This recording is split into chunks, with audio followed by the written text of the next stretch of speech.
WK reviews right here, right now. I know some of you, very few of you, might have already seen a mothra review of mine, but I did too many mistakes on the mothra review, so I'm going to redo it. First of all, I now know the name of my requester, Norskinator1. Thank you for sending in a request. This is my second one, besides Predators. Let's start the review. In the beginning, there's these two people. One's named Fukuda, the man, and one's named Hanamura, the girl. They're already starting to figure out what this whole story is about on Infant Island. Infant Island. Before it's been nuclear tested on and everything, and there's been signs of natives and almost life. Now this is a real picture of Infant Island. In the movie, it's rock on the other side, but never mind that. Anyways, so Fukuda and Hanamura need to meet up with this man named Chujo, who's on the left of Fukuda right here. Chujo, they want information out of Chujo due to their boss. So Chujo is actually forced to tell them that there's a boat going for the island, and they're seeing what they discover. So, what happens? Well, Fukuda and Hanamura were never invited, but Fukuda decides to sneak on board as a butler. But another man, named Clark Nelson, and his buddies actually figure out who Fukuda is, a reporter, and think they need to shoot him first. But Chujo and the others decide to come in, and they stop this hullabaloo. So Fukuda is now part of the expedition now, even though he originally wasn't meant to be in the expedition. So they go on Infant Island, and for a while they see nothing but rocks. They start to say there's probably nothing on this island. They're all wearing protective suits due to the nuclear radiation. But when they get over this hill, they see nothing but jungle, endless jungle, and they're fascinated. So the team goes in. They split up, but Chujo gets lost from his group and gets attacked by evil plants and falls, where he wakes up and sees two little girls, or should I say women. Yes, fully grown women. Yeah, right here. And so the others come by and they see these little women as well. Well, actually there's a day before it. Yeah, Chujo actually sees the little women in the jungle at first, then he tells all the others about it.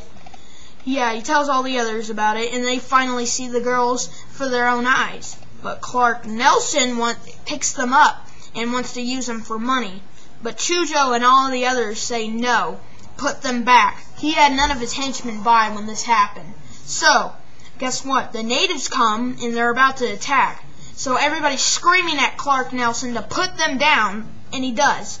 The girls are happy with Chujo, Fukuda, and all the others except Nelson, of course, and they say their island no longer wants to be nuclear tested on. So that's what they do. And they go back to the boat where they try to leave. But Nelson, however, decides to go back and kidnap the girls, which he does.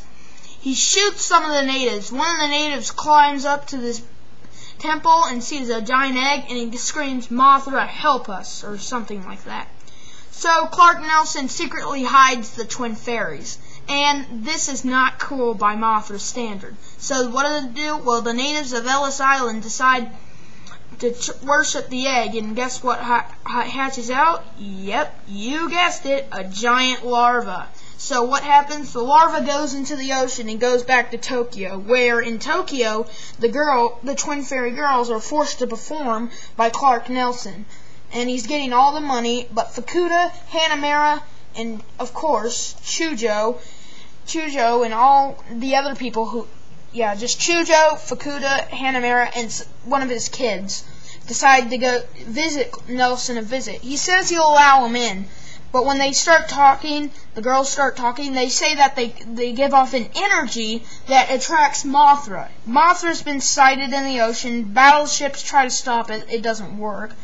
So the girls have to explain that there's this urge that they can't help that attracts Mothra whenever they're in danger.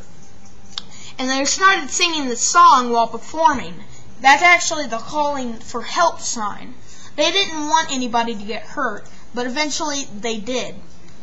So Nelson recommends to the military to stop it. Well, it does do damage to the 4 larvae, but the girls keep singing and singing, calling for help, so Nelson gets beat up. So eventually it is stopped for a while.